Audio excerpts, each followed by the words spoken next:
reopened my relationship and of that point, like 5 years, and just started to move into a space of, and at that point I was like 36 years old, maybe.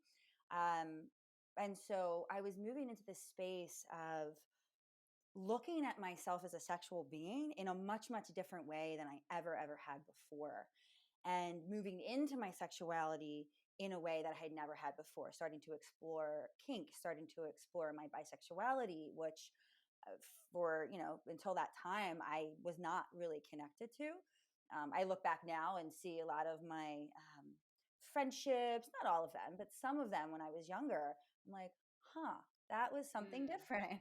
And so what happened was there was this opportunity for me to look at myself and explore myself from this sexual lens. And then I kept doing that. And then I started to understand that doing that is a really healing practice, and that we can use our sexuality and we can use sexual practices and, Tantra, which is something that I work with, the methodologies around Tantra, to actually heal ourselves. But, so right now I'm just kind of exploring with one additional person until, summer. But it's, there was this point where I'm like, oh, okay, I healed my shit. I'm good. And now I'm just going to start attracting like secure people and it's going to be great. And it's like, not necessarily. Like we don't ever, it's not about getting fixed, and it's not about never having the shit that you have. That's your shit is probably always going to be your shit. It's ways to honor that, to see that, to use your tools to take care of yourself. Like that's the difference in my experience. That's such a beautiful reframe, because I've had that moment of like, now I'm healthy enough to attract someone else healthy enough. I've had that moment 1,000 times and never been correct. Right? Right. And I will say that like I am attracting people that can show up and also do the work. And so that is a difference. That's a massive difference, that both of us can talk about it and know it and see it and call it out. That's huge.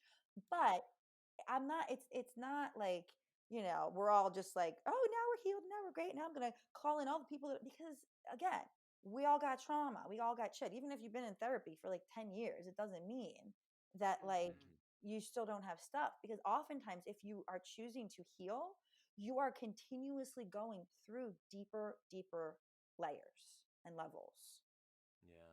Yeah, I love that. I mean, I have had essentially like 3 serious partners and then a lot of like situationships or whatever. But I would say my last partner, even though it wasn't an extremely healthy relationship, it was the healthiest Sure. of the 3 relationships and all the situationships. Then there's another piece of the work that we do, which is the pleasure piece, right? And so pleasure is wildly healing.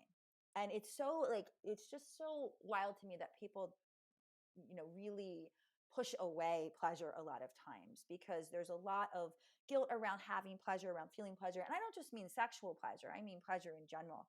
So what pleasure does, first of all, pleasure gives us, all those good chemicals that allow us to be fully functioning, self-adjusted humans that love, oxytocin, serotonin, dopamine, all of these things, not just sexual pleasure. However, when we are in a space of extended, and I do mean extended, not like a 2-second, climactic orgasm, but extended sexual pleasure, we are, those chemicals are flooding our system at much higher percentages, actually 300 to 400% more than if not, during extended states of sexual arousal.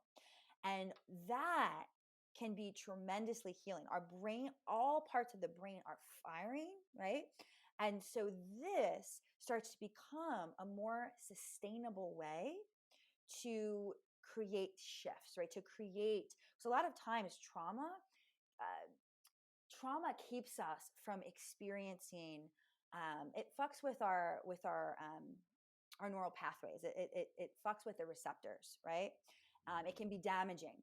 And so that's why a lot of times addictions are formed, right? Because we're looking for those chemicals that aren't coming anymore, or aren't coming the way that they're supposed to. And you get that quick fix and that hit. What pleasure does is it actually helps to create regulation in the nervous system when, when done in a way of kind of what I'm talking about, these like extended states. And so this starts to create a sustainable way to create a repatterning and a rewiring, because we're starting to get those healthy chemicals back into our bodies, right, at these extended states. And we're starting to then create that repatterning, that rewiring. Now, there's something else that I work with as well, which is, and you mentioned this, somatic, right? That's really of the body, right? Trauma isn't stored in the brain or in our memories, it's stored in our bodies. I'm sure you've heard the issues are in the tissues, right? Because they're literally in our nervous system, locked in, and in our cells, our tissues, our bodies, and specifically our genitals as well, right? And so the part of the work that I do is sexual somatic healing. So what is somatic healing? All somatic healing really is, not all it is, because it's pretty freaking amazing, but what it is it's combining either movement or touch. In this case, it's touch with breath and awareness. Right? And so, for example, there's something called tantric masturbation that we do, that is a 90-minute to 2-hour long sexual healing practice that, yes, can be done for pleasure. And I've had, I don't know, 8, 9, 10 orgasms, more than that. Like, it's amazing. But it's also somatic, because what you're doing is there's this particular breath that we do that engages the ventral vagal pathway, which is the space within our nervous systems that allows us to feel connected and safe and, grounded and regulated. And so we're doing these sexual practices, a sexual practice. There's these mudras for both male and female, or penis owners and vulva owners, right? And we're engaging in these particular ways of touching ourselves, right? Very specific. And shit just starts to come up. Like, memories come up, emotions come up, and we breathe through them. We breathe. We use this breath, right, to see and to bear witness to it.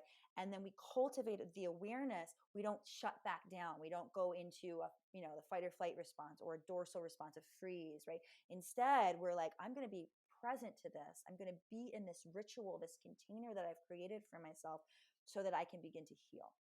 That for me was a game changer. It was like deeply, deeply profound to recognize that I love talk therapy, and I do talk therapy, and I will continue to do it because it's very powerful. And, I highly recommend it. And also, somatic healing is different because it's getting into the body, and you don't need to even know what you're releasing for it to release. You don't need to know. You don't have to have the story around it. So, I mean, I have a question that I think could get us towards a kind of wrapping up. Yeah. So, that's so incredible, right? And so where I thought, I mean, first I feel like we've hit about 50% of the things that we've wanted to talk about with you. So we'll need to have you back, but sure. But for today, I'm wondering if a nice place to wrap up, because you do a lot of coaching work, and it seems to be focused a lot on empowerment. And I think a lot of what you just shared speaks to that. But could you tell our listeners like how they can find you, and a little bit more about the type of work you do that helps people find their power in those ways? Yeah. So the work that I do, really, I always say it's transformation. It's, I hold space for people to bear witness to themselves and to move through their trauma, move through their limiting beliefs. And I've just started to hone in a little bit more specifically to sex now, and to sexual liberation. Now, does that mean that everything I do is around sex? No, actually, no. Like, most of the work that I do with clients, we don't even necessarily talk about sex. Do I give them some sexual practices to do, like the one I just told you about? Yes. But to me, that's more just about a way to create, it's just a tool for healing. It's a tool for rewiring the nervous system and repatterning, and coming into a space where we're healing our stories and our trauma. And so yes, like, can I work with someone that has vaginismus or orgasmia? Yes. Can I work, or anorgasmia, or can I work with someone who has premature ejaculation or ED? Yes, I can do all those things as well, right? But what I tend to gravitate towards is that deeper healing, right? That journey that isn't just going to be complete in like 6 sessions, but is going to really commit to understanding who we are, what we want, how we can really allow ourselves to fully and deeply and ultimately thrive and live unapologetically. Do you do right now? Are you doing sessions like through Zoom? Yeah, I will continue. It's really, that's just because I work with people all over. So, so my sessions are virtual. And I'm also, I'm in the middle of a huge relaunch, which is coming up very soon, probably, hopefully by the time that this is out. And so I'm going to be offering a lot of group sessions too, which are going to be fun. I'm going to do sexual liberation for vulva owners, sexual reinvention for penis owners, which is about how they can become multi-orgasmic. And I'm doing a course on polyamory, integrated love, like all these kind of things to really empower people to live the life that they want to live, because it's so there. It's so available to us.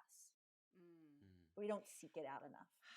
That's awesome. So how do the people find you? Yeah. So Instagram is my jam. It's at sexually_liberated, right? So you sexually liberated with just that underscore in between. And then BrittanyPolicastro.com, right, is my website. And there's some cool free things, 5 ways to sexual communication. I talk about, there's another free gift that's 14 orgasms for vulva owners, 14 different orgasms for penis owners. So there's some cool shit on there. Interested in that. Right? Yes, please. And yes, there are so many different orgasms. I'm interested in that 2-hour session. Yeah. Well, thank you so much. You've been absolutely wonderful, so open, so eloquent, and poised, and we just really appreciate you. Oh, thank you. Yeah, this is great. This was super fun. Yeah, thank you so much for coming on. Yes, thank you.